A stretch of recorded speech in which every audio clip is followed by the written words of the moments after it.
Salut à toi, tu es kiné et tu as déjà reçu des patients qui ont fait une entorse du poignet. Le médecin te l'envoie avec une prescription où il y a écrit entorse du poignet, physiothérapie, rééducation, etc. Donc tu suis ce patient depuis déjà plusieurs semaines, voire plusieurs mois, et tu ne constates aucune amélioration. Le traumatisme initial était peut-être une chute ou un traumatisme en rotation de manière forte et violente, comme avec une perceuse par exemple.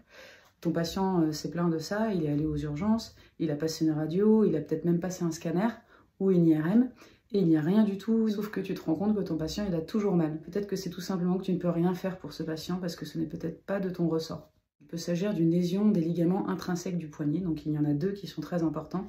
Il y a le ligament scapholinaire, et notamment le faisceau dorsal qui est situé ici, et le TFCC qui est situé ici, donc à l'extrémité distale de l'ulna. Donc l'examen de choix, c'est l'arthroscanner. Alors l'arthroscanner, c'est un examen qui est un petit peu invasif puisqu'on va venir mettre du produit de contraste directement dans l'articulation pour ensuite faire passer un scanner au patient.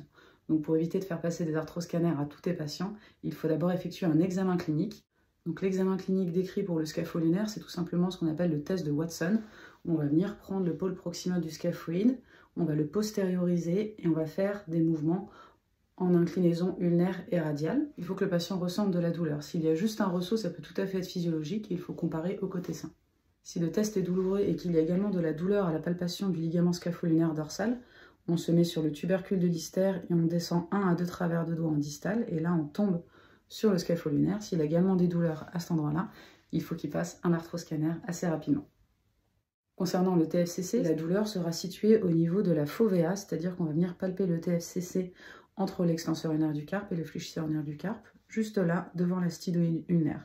Donc si votre patient il a des douleurs quand on appuie ici, mais qu'il a également une hyperlaxité antéro-postérieure en mobilisation de l'ulna, des douleurs à l'inclinaison ulnaire et l'extension de poignet, et notamment des douleurs en pronosupination forcée, peut-être qu'il s'agira d'une lésion du TFCC. Et dans ce cas-là, c'est pareil, il faudra que votre patient passe un arthroscanner.